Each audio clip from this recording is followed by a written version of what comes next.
I was born in Singapore, I was raised here. Then I went to the States for university, and from there I went on to open a restaurant in Boston and ran restaurants and bars in Boston for 7 years together with my wife. The food business is pretty exhausting. We burned out, left the food business, and I started writing about food. And Little Perfections is my first book. It is a collection of essays about cooking and eating in Singapore.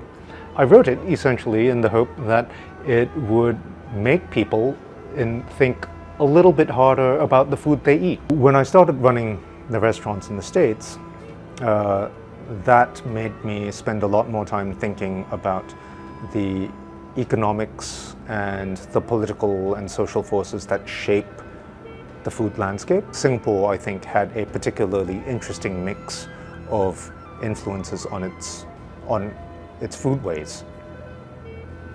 And I don't mean like the blending of different cultures. I mean the policies that have shaped how we eat in modern Singapore.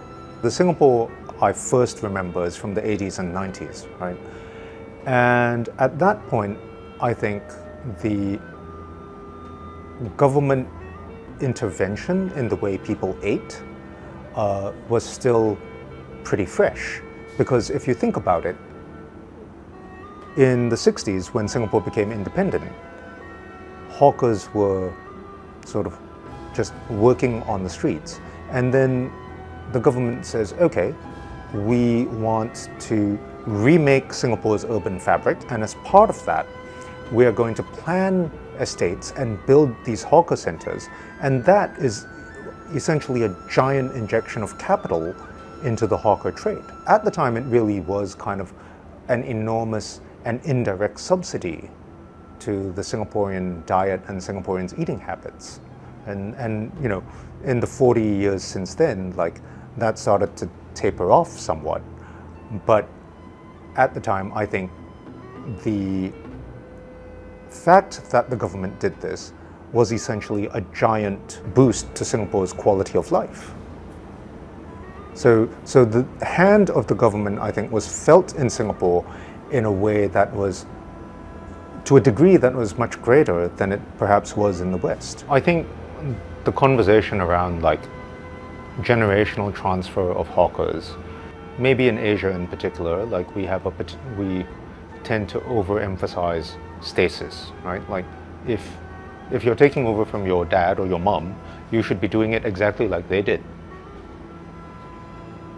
That's kind of tough. I wonder if that is partly responsible, is a factor in the hawker attrition. You cannot begrudge people wanting a better life for themselves and for their kids, right? And I think there's something sort of toxic about the way we are trying to preserve hawker culture, right? Where we want to keep some of the physical artifacts, the hawker centers, the hawker food. And in order to do that, we are willing to accept this massive change in the industrial organization of the hawker trade. Because the hawkers of the 80s and 90s were private individuals working only for themselves, right? And now the kopitiams are full of salaried labor, and often quite poorly paid salaried labor. I think that is a huge change. You can't freeze a food culture in time. You can't like force it to be static. But I think you can ask with every change, like, does this feel true to what has come before? I personally think that the food media today generally places too much weight on innovation and novelty. And so the title Little Perfections, I had in mind kind of a few things, right? Like, one is the feeling of like, you know, you're having this busy day, it's hot outside, like you sit down and you have your bowl of noodles or chendol or whatever, and it's in the middle of this busy hawker center. There's all this, it's chaos around you, but like what's in front of you right there is just a little moment of relief, and it creates this little bubble around you, right? But from another perspective, something else I was thinking about is that the longer I spend cooking, the more I appreciate the really simple things. This is very much a book of essays, not a book of recipes. It's 220 pages, and I think there's 9 recipes in total. It's very much a book about food, not a cookbook. My wife and I started out doing what in Singapore you call private dining, and what in the US at the time it was called an underground restaurant, which is to say we were operating out of our apartment. You can't help how you grow up. Like, you can't help but be influenced by that. And looking back, I think the palate was actually quite Chinese in character because of the emphasis on lightness and clarity. But it was not overtly Asian in virtually any way. I only started cooking Singaporean food after we closed the restaurant.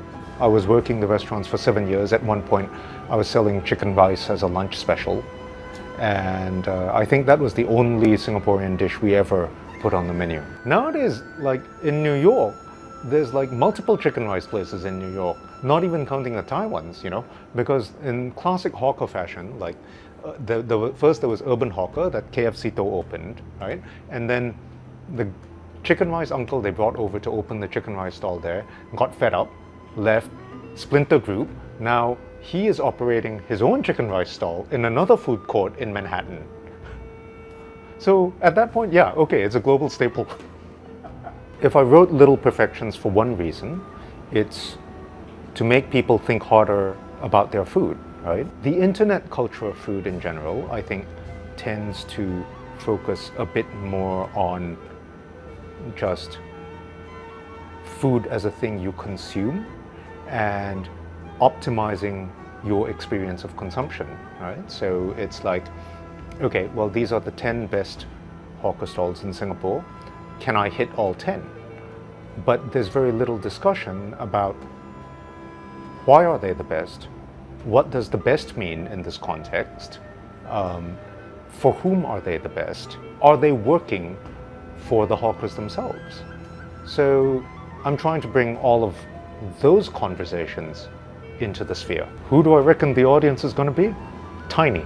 Tiny, tiny, tiny. I honestly have no idea who I think will read this. I hope people with some passing interest in food will read this, and through this have their eyes opened to the sheer number and variety of issues that come together on your plate. I hope people who mostly learn about hawker food from the internet will stop the next time they eat a plate of char kway teow and ask, what is good about this?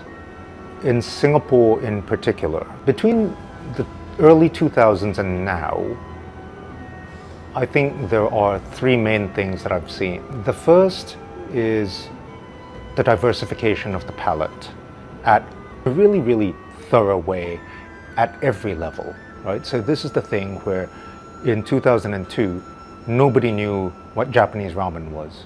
Now you have ramen, not just specialists hiding in Cuppage Center, but like chains from Japan on HDB void decks, stalls in hawker centers, right? The kind of outlier in the hawker center was the Western food stall. And so in a way, I think in the early aughts, to the extent that we were importing foreign influences, it was mostly from the West. Now that has changed substantially, and I think that's a good thing.